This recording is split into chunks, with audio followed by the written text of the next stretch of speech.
Nous avons choisi aujourd'hui de réfléchir ensemble à l'avenir de l'exercice salarié en France, aux difficultés qu'il traverse, mais aussi aux innombrables avantages qu'il présente.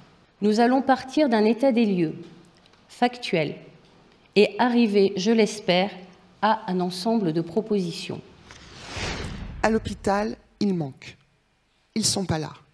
Ils n'ont pas le temps parce que l'organisation est contraignante, parce qu'ils ne sont pas suffisamment nombreux, parce qu'il est parfois difficile, quand on est masseur kinésithérapeute à la paix, de temps en temps, un coup on est en pneumo, un coup on est en gériatrie. Enfin, il y a des allers-retours qui sont un petit peu compliqués. La rééducation permettait le retour à domicile, qui est quand même l'optimum de ce qu'on recherche pour le patient. On sait qu'entre 2000 et 2030, la population des plus de 65 ans va augmenter de 95%. Je ne sais pas si on se rend compte des chiffres, mais c'est tout simplement, les chiffres parlent d'eux-mêmes. Donc il faut trouver des solutions.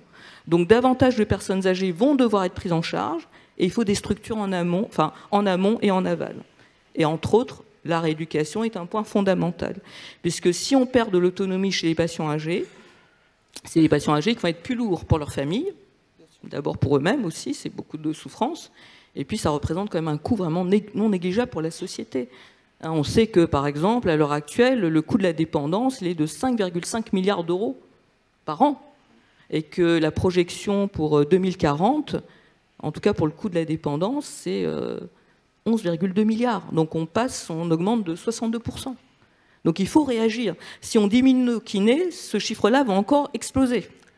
J'avais notamment étudié la location des matelas anti-escar. On avait à un moment donné 10 kinés, ensuite on est tombé à 8 kinés.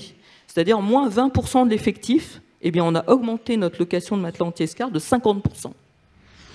Beaucoup de gens allaient dans l'exercice salariat pour travailler en équipe, pour faire une équipe robuste et apprendre des autres.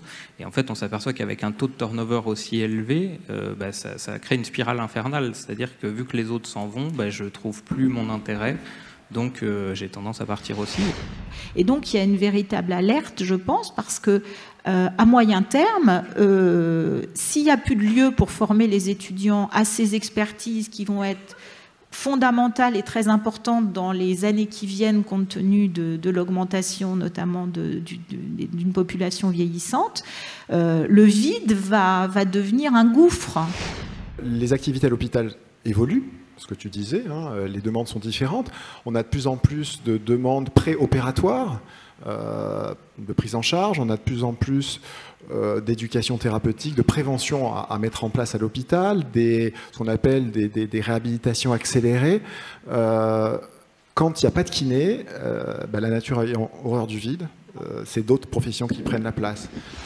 Effectivement, le Lot-et-Garonne est touché, mais pas seulement. Même l'Île-de-France est touchée. Il y a 7,5 millions de franciliens qui sont touchés par une absence de personnes soignantes et médicales en capacité de les soigner directement et rapidement. Donc en fait, ça ne touche pas que les zones rurales, ça touche aussi les zones urbaines. La réhabilitation respiratoire, c'est une réhabilitation qui ne peut pas se faire sans kinésithérapeute, car vraiment, on est sur des patients extrêmement fragiles, dépendants de machines, à risque vital quand il y a de l'exercice, donc il n'y a pas d'autre métier qui peut remplacer ça.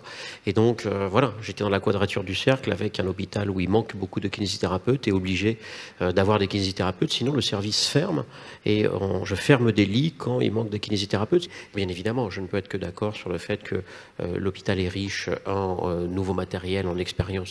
Malheureusement, je suis désolé de revenir toujours sur ça, mais c'est quelque chose d'important. Les salaires de master, c'est pas facile. Les débouchés de thésard, c'est pas facile. Donc, en résumé, je dirais oui, je suis absolument d'accord. C'est passionnant, c'est très enrichissant. Il y a malheureusement le pain quotidien qui gâche tout.